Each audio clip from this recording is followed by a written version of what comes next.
Hello,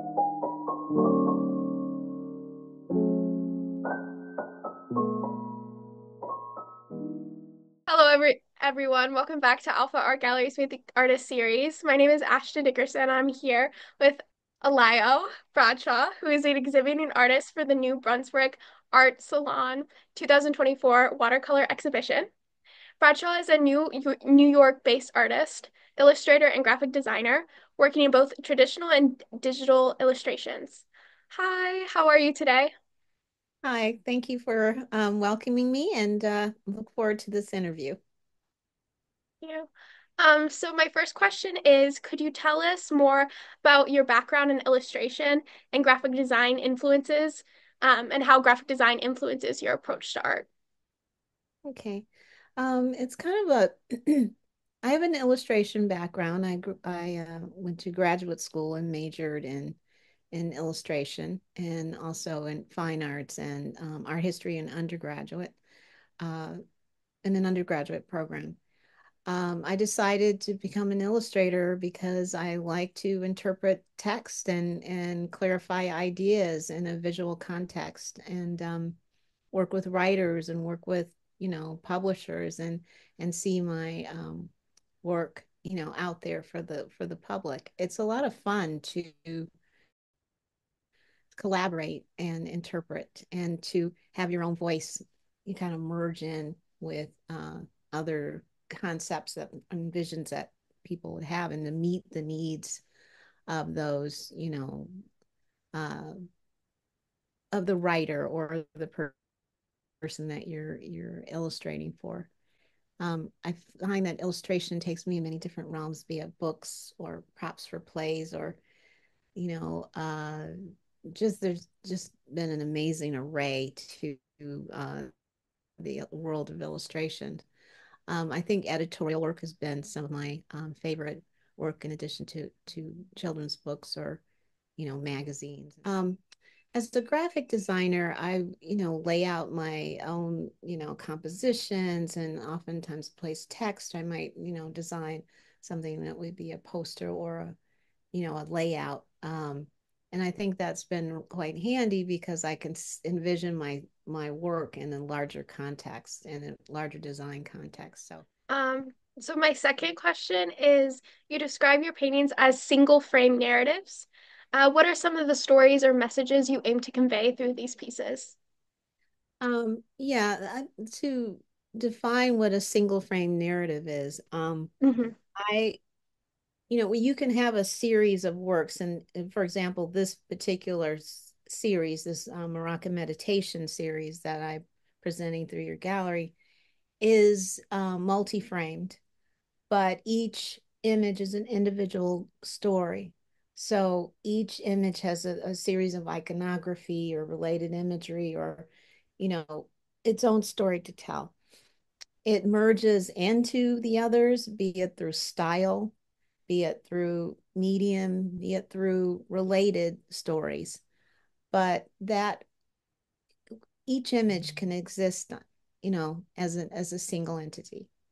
Yeah. It could tell a story without the others existing next to it. So I think having that that immediacy without needing to go to every single one to have it exist in its single elements is really my goal. The series that you're seeing actually has 8 images in it, but again, I think they can be just as cohesive with the four. The compositional elements, how it's circular or in a Hmm. square, playing around with that. I don't necessarily do that all the time, but there are some images I just happen to be sitting below, but that are in that kind of square format, and that's something that I think is conducive to my work.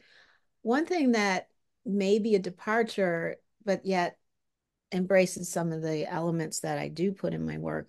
This is black and white, and I have done Hmm. work um, for books and so on. But I decided to have you imagine the color, as Yeah. opposed to just placing it in. And there's so much vivid, and I'll go into explanation, but there's so much vivid, at the Yeah. same time. Absolutely. Um, could you elaborate on how social issues or iconography are incorporated in your visual storytelling? Yeah, iconography are, symbols that are put together to Yeah. tell a story, and the icons are often either recognizable just universally, right? Or they're they're things that you are coming up with to um, give a signal to the viewer, right? Hmm. So I think the icons that you're seeing are are specific to the message, right? So Yeah. they're not words, but they're visual elements and they're sequentially placed. You're either in the background or the foreground, so they have some kind of hierarchy, so you Hmm. know what to see and read first. So the circular you know, composition, which is about affinity, right? And Hmm. embracing you and the world. Um, so I think, you can tell by the titles what the focus may be, but some of these are based on the location, like Medina Queen, which is one of the H. It's based on a location of the old city in Tetuan or anywhere in Morocco. You can visit the old part of the city, and there's all these little alleyways and old buildings and just incredible either relics or so it's the history. One that's called Jeblia Queen, and she's dressed in the mountain outfit there.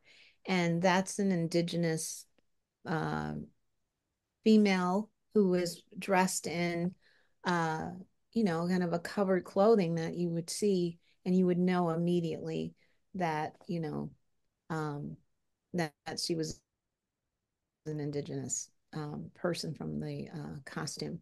And I shouldn't say costume, but from her attire. Yeah. So I Hmm. wanted to kind of accurately depict. And so some of them are kind of my idea of kind of a cultural aspect, be it Islamic, be it, where women are, and society. One is called Pirate Queen, and she's based on a very famous kind of leader in history, and she was called the Pirate Queen because she was a very brave leader. And Hmm. I picked her in what I imagined to be um, what she would wear, but also the heavy jewelry, which is kind of typical of what you may even see now. Another element that you'll see in the background is Moroccan mint tea, and Hmm. that's an important part of the culture and something that I experienced and fell in love with. So you see her holding a teapot, right? That's the charm on her hand, hanging from her Hmm. hand, and just the gaze is inviting you in, and then you'll see kind of the tree of life in the back. So that is like a protect see it as a symbol that you'll see in other cultures, whether that's a protection or but I feel like it's meditative. I feel like it's it surrounds and encompasses a lot of the motifs, the decorative elements in so many of the jewelry and the ceramics and so on. And it's something that I wanted to use to embrace the figure in that meditative pose. And then there's always some element of the landscape that you Yeah. would kind of giving you a sense of of what that might be. And it could be suggestive or literal. So, and you'll see the line weight also kind of, again, moves that figure forward so you know what to look at first. So I think these characters are real and fictitious and, everything put together. So they developed every time I would kind of see something new or experience or learn or research or talk to somebody. And Yeah. in Morocco and particularly in Tetuan where I was doing my residency. Pirate Queen is my favorite. It's so beautiful. Oh, thank you. Thank you so much. This question is kind of similar, and you described each of the portrait and how your approach to each one is. But I was gonna ask, were there any specific emotions that you aim to convey? Yeah, I mean, a lot of it is hopefully calm, and embracing, and something that you would want to meditate on by, looking at the image and studying it. And what is meditation to you, and seeing what is Hmm. that? Why am I calling these queens, right? I mean, to me, there's something about the importance of or this putting a woman on a pedestal often is, seen as a queen, but these are my queens as they developed, through my Yeah. journey. And I think uh yeah, Hmm. yeah, and she's called Protector Queen, and she is, dressed in the headgear that you see many women walking around with. And you'll see also cats that are um, encompassing the landscape all over the place. A lot of Hmm. feral cats, pets, everything. And they are they're very sacred. They're the only animal that I think can enter into a mosque. They're very common pets in the home, so they're very honored, So Hmm. this image was about how people in general are very protective and love the cat. So I just felt that the gesture is one of protection and recognition. So that is something that is specific to that particular image, to hopefully inviting you in, right? A passageway, a glance, something that you want to involve yourself in.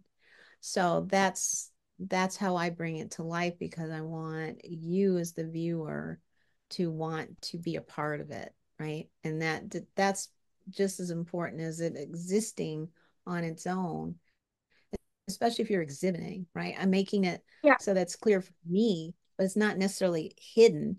And the title gives you a clue. Maybe you want to ask a question about it right after you see what's the Jablina Queen, what is that? So, Hmm. but you kind of see through the theme, oh, these must be important characters, or, something like that. So I just think it's representational enough to feel like there's some life in the image. Yeah. But it's all about the mark making. It's all about what the organic yet man-made elements.